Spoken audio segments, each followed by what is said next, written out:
சிறை படம் பார்த்துட்டு வந்தேன். எனக்கு ரொம்ப பிடிச்சிருந்துச்சு அந்த படம். கிளைமேக்ஸ் ஒரு 30 மினிட்ஸ் நான் வந்து எனக்கு 2 டைம் நான் அழுதுட்டேன். என்னை மீறியே நான் அழுதுட்டேன். அந்தளவுக்கு ரொம்ப நேர்த்தியாக எடுத்திருக்காரு டேரக்டர். அதில் அவருக்கு ஃபஸ்ட்டு நன்றி. ஏன்னா வர வர ரொம்ப நல்ல படங்கள் வரலன்னு சொல்லிட்டு இருக்காங்க. அந்த மாதிரி காலகட்டங்கள் போயிட்டுருக்க டைமில் ஒரு நேர்த்தியான ஒரு படம் கிட்டத்தட்ட ஹாலிவுட் ஸ்டாண்டர்டுக்கு கொடுத்துருக்காருன்னு சொன்னாக்கா மிக அந்த அளவுக்கு கொடுத்துருக்காங்க. ஆமாம், இல்லை அது மாதிரியான ஒரு அழுத்தமான சீன்ஸோ அந்த மாதிரியான ஒரு விஷயமும் இதில் இல்லை. இது வந்து ஒரு முஸ்லீம் பையனை வந்து ஒரு கோர்ட்டில் ப்ரொடியூஸ் பண்ண போகிறாரு விக்ரம் பிரபு. அந்த ட்ராவல் தான் படம். ஸோ அந்த பையனுக்குள்ள லவ் ஸ்டோரி, ஒரு ஃபேமிலியாக ஒரு நம்ம லவ் பண்ணுற ஒரு பையனை பார்க்குற ஒரு ஃபேமிலியாக வந்து எல்லோரும் படம் பார்க்கலாம் தாராளமாக. ஏன்னா ஒரு லவ் ஸ்டோரி, அந்த மாதிரியான ஒரு லவ் ஸ்டோரி இருக்குது. அந்த லவ் ஸ்டோரி வந்து எப்படி இருக்குன்னா, நமக்கு ஏதோ ஒரு கிராமத்துக்குள்ளே போய் நம்மளே பக்கத்தில் இருந்து பார்க்குற மாதிரி இருக்குது கிட்டத்தட்ட.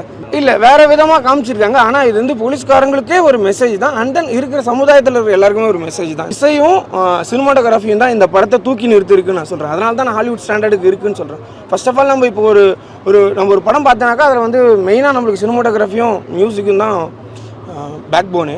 அது இவங்க வேறு லெவலில் பண்ணியிருக்காங்க. அதேமாதிரி டைரக்டர் வந்து எந்த இடத்துலையுமே வந்து கிரிஞ்சியாவோ இல்லை வந்து ஒரு இடத்துல தூக்கி ஒரு இடத்துல இறக்கி ஒரு இடத்துல அழுத்தி அப்படி சொல்லவே இல்லை. இது ரொம்ப நல்ல படம். படத்தில் வந்து காதல் பஸ்ஸான ஒரு சீன் வரும், எமோஷனலான. ஆமாம், அது அந்த சீன் பார்க்குறப்ப ரொம்ப ஒரு மாதிரி டேரக்டர் இவர் இன்னும் ஒரு 7-8 படம் எடுப்பார்ல இருக்கு. அந்தளவுக்கு ஒரு பெரிய டேரக்டர் ஆவார் அப்படின்னு நான் நம்புகிறேன். நானும் முஸ்லீம் தான், என்ன சொல்கிறா பார்ப்போன்னு ஒரு மாதிரி ஷிவராயிடுச்சு எனக்கு. அப்பா இந்த மாதிரி நம்ம அடுத்த சீன் வேறு ஏதாவது வைப்பாருன்னு பார்த்தா அப்படியே டக்குன்னு கிளம்புங்க அப்படின்னு பாருங்க.